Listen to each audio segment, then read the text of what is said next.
ओम श्री गणेशाय नमः। ओम नमः शिवाय। देवताओं और दानवों का युद्ध। शंखचूड़ के साथ वीरभद्र का संग्राम।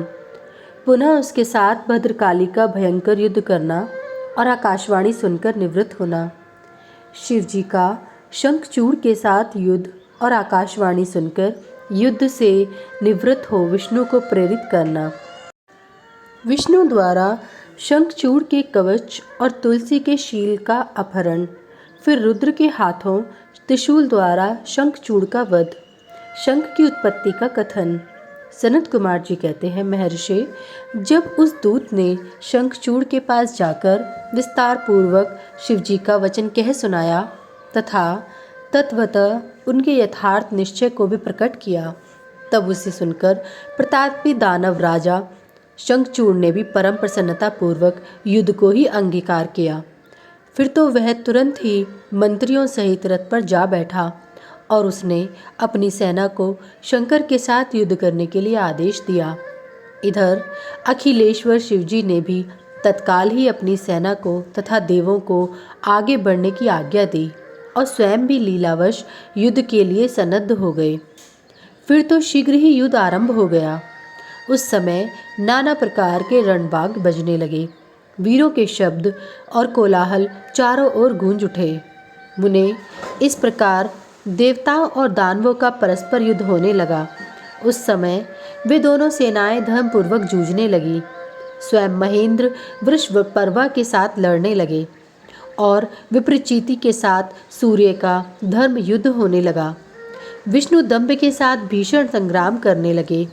कालासुर में काल, गोकर्ण से अग्नि, कालकेय से कुबेर, मय से विश्वकर्मा, भयंकर से मृत्यु, संहार से यम, कालांबिका से वरुण, चंचल से वायु, घटपृष्ठ से बुध, रक्ताक्ष से शनैश्चर, रत्नसार से जयंत, वर्चागणों से वसुगण, दोनों दीप्तिमानों से दोनों अश्विनी कुमार, धूम्र से नीलकुबर, धुरंधर से धर्म, गणकाक्ष से मंगल, शोभाकर से वैश्वानर, पिपिट से मन्मथ, गौकामुख से चूर्ण, खड़ग, धूम्र, संहल, प्रतापी, विश्व और पलाश नामक असुरों से 12 आदित्य धर्मपूर्वक लोहा लेने लगे।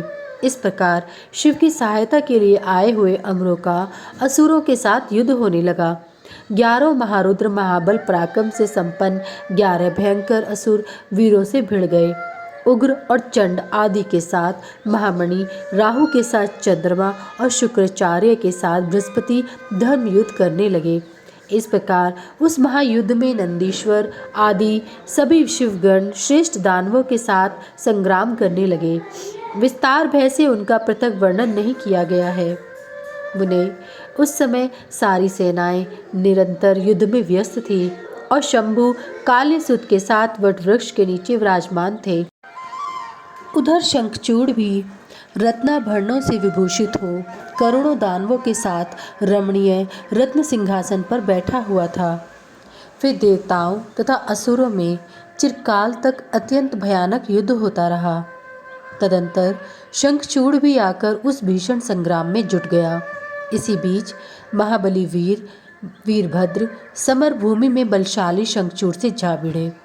उस युद्ध में दानवराज जिन जिन अस्त्रों की वर्षा करता था उनको वीरभद्र खेल ही खेल में अपने बाणों से काट डालते थे। व्यास जी, इसी समय देवी भद्रकाली ने समरभूमि में जाकर बड़ा भयंकर सिंहनाद किया।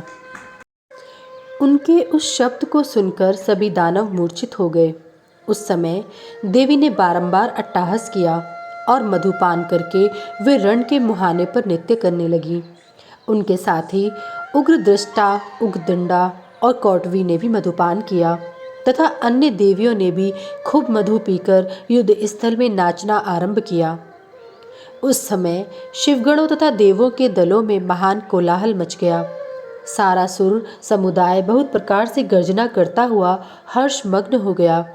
तदंतर काली ने शंखचूड़ के ऊपर प्रलयकालीन अग्नि की शिखा के समान उद्दीप्त अग्नेयास्त्र चलाया, परंतु दानवराज ने वैष्णवास्त्र से उसे शीघ्र ही शांत कर दिया। तब देवी भद्रकाली ने उस पर नारायणास्त्र का प्रयोग किया। वह अस्त्र दानव शत्रु को देखकर बढ़ने लगा। तब प्रलय अग्नि की ज्वाला के समान उद्दीप्त हुए नारायण अस्त्र को देखकर शंखचूड़ दंड की भांति भूमि पर लेट गया और बारंबार प्रणाम करने लगा। तब उस दानव को नम्र हुआ देखकर वह अस्त्र निवृत्त हो गया। तत्पश्चात देवी ने उस पर मंत्र पूर्वक ब्रह्मास्त्र छोड़ा। उस अस्त्र को प्रज्वलित होता हुआ देखकर दानवराज ने भूमि पर खड़े होकर उसे प्रणाम किया और ब्रह्मास्त्र से ही उसका निवारण कर दिया। तदंतर वह दानवराज कुपित हो उठा और वेग पूर्वक अपने धनुष को खींचकर देवी के ऊपर मंत्र पाठ करते हुए दिव्यास्त्रों की वर्षा करने लगा।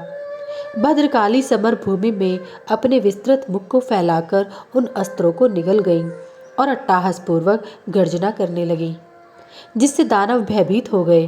तब शंखचूड़ ने काली के ऊपर 100 योजन लंबी शक्ति से वार किया, परंतु देवी ने अपने दिव्यास्त्र समूह से उसके 100 टुकड़े कर दिए। यो उन दोनों में चिरकाल तक युद्ध होता रहा और सभी देवता तथा दानव दर्शक बनकर उसे देखते रहे। अंत में देवी ने महान कोपावेश से उस पर वेग पूर्वक मुष्टि प्रहार किया। उसकी चोट से वह दानवराज चक्कर काटने लगा और उसी क्षण मूर्छित हो गया। फिर क्षण भर में उसकी चेतना लौट आई और वह उठ खड़ा हुआ, परंतु उस प्रतापी ने मात्र बुद्धि होने के कारण देवी के साथ बाहुयुद्ध नहीं किया।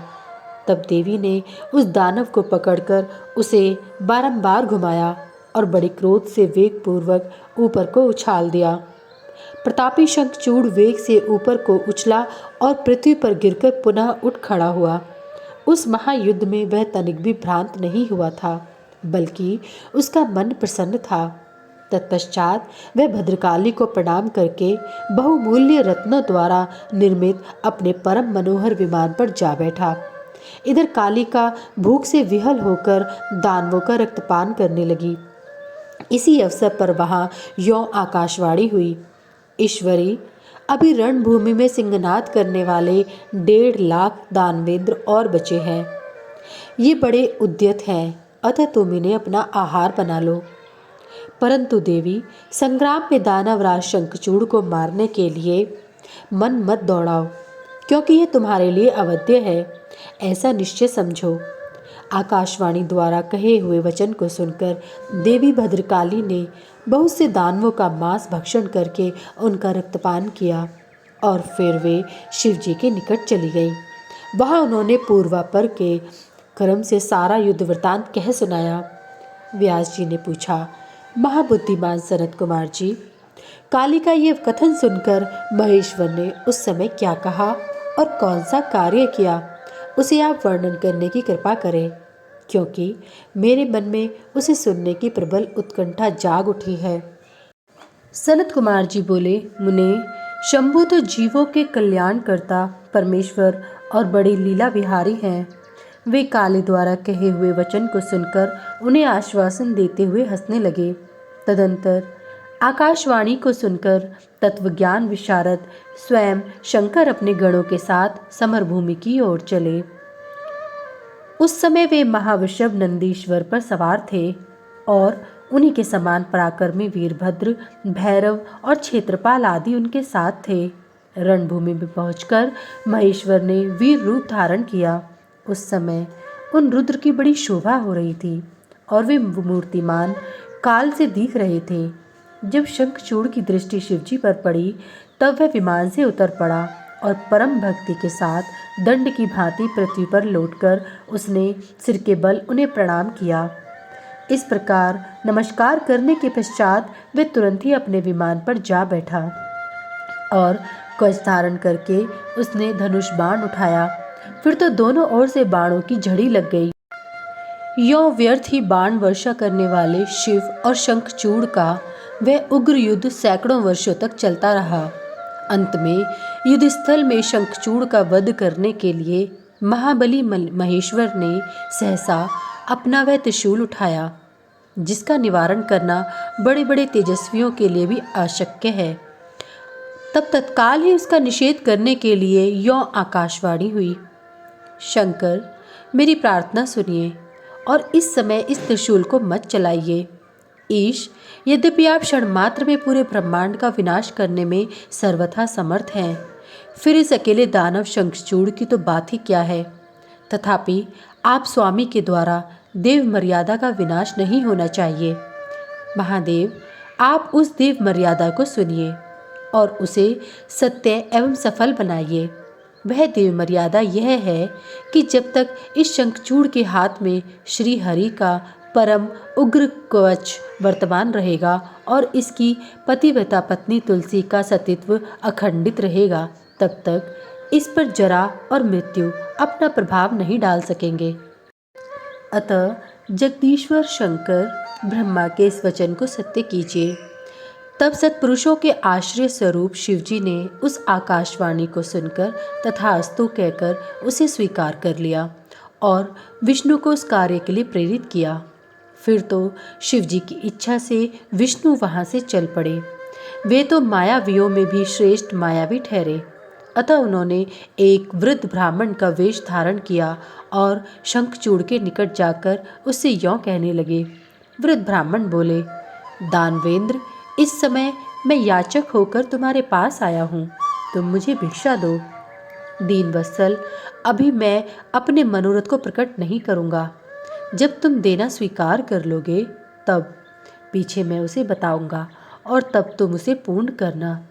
ब्राह्मण की बात सुनकर राजेंद्र शंखचूड़ का मुख और नेत्र प्रसन्नता से खिल उठे। जब उसने ओम कहकर उसे स्वीकार कर लिया तब ब्राह्मण ने छलपूर्वक कहा, मैं तुम्हारा कवच चाहता हूँ।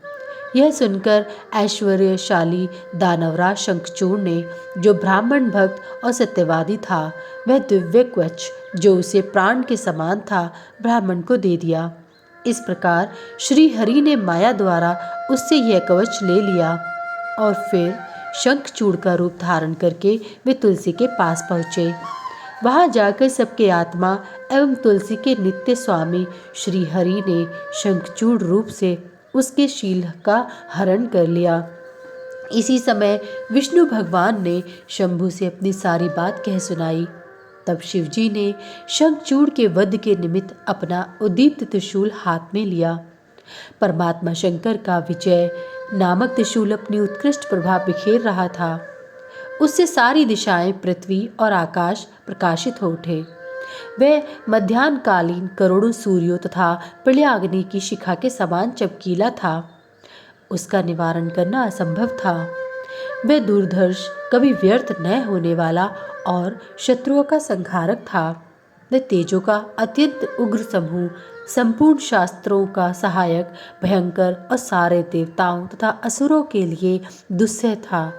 वह एक ही स्थान पर ऐसा दमक रहा था मानो लीला का आश्रय लेकर संपूर्ण ब्रह्मांड का संहार करने के लिए उद्यत हो। उसकी लंबाई 1000 धनुष और चौड़ाई 100 हाथ थी। उस जीव ब्रह्म स्वरूप शूल का किसी के द्वारा निर्माण नहीं हुआ था। उसका रूप नित्य था। आकाश में चक्कर काटता हुआ वह त्रिशूल शिवजी की आज्ञा से शंखचूड़ के ऊपर गिरा और उसने उसी क्षण उसे राख की ढेरी बना दिया। विप्र महेश्वर का वह शूल मन के समान वेगशाली था। वह शीघ्र ही अपना कार्य पूर्ण करके शंकर के पास आ पहुंचा और फिर आकाश मार्ग से चला गया। उस समय स्वर्ग में दुदुम्बियाँ बजने लगी। गंधर्व और किन्नर गान करने लगे। देवों तथा मुनियों ने स्तुति करना आरंभ किया और अप्सराएं नृत्य करने लगीं। शिवजी के ऊपर लगातार पुष्पों की वर्षा होने लगी और ब्रह्मा, विष्णु, इंद्र आदि देवता तथा मुनिगण उनकी प्रशंसा करने लगे। दानवराज शंखचूड़ भी शिवजी की कृपा से श्राप मुक्त हो गया और उसे उसके पर्व श्री कृष्ण पार्षद रूप की प्राप्ति हो गई। शंखचूड़ की हड्डियों से शंख जाति का प्रादुर्भाव हुआ। जिस शंख का जल शंकर के अतिरिक्त समस्त देवताओं के लिए प्रशस्त माना जाता है। महामुने, श्री हरि और लक्ष्मी को तथा उनके संबंधियों को भी शंख का जल विशेष रूप से अत्यंत प्रिय है, किंतु शिव के लिए नहीं। इस प्रकार शंखचूड़ को मारकर शंकर, उमा, स्कंद और गणों के साथ प्रसन्नतापूर्वक नंदीश्वर सब पर सवार हो शिवलोक की ओर चले। भगवान विष्णु ने बैकुंठ के लिए प्रस्थान किया और देवगण परमानंद मग्न हो अपने अपने लोक को चले गए। उस समय जगत में चारों ओर परम शांति छा गई। सबको निर्विघ्न स्वरूप से सुख मिलने लगा। आकाश निर्मल हो गया और सारी पृथ्वी पर उत्तम उत्तम मंगल कार्य होने लगे। मुने, इस प्रकार मैंने तुमसे महेश के जिस चरित्र का वर्णन किया है वह आनंददायक, सर्व दुखारी, लक्ष्मीप्रद और संपूर्ण कामनाओं को पूर्ण करने वाला है। अध्याय 36 से 40 तक समाप्त।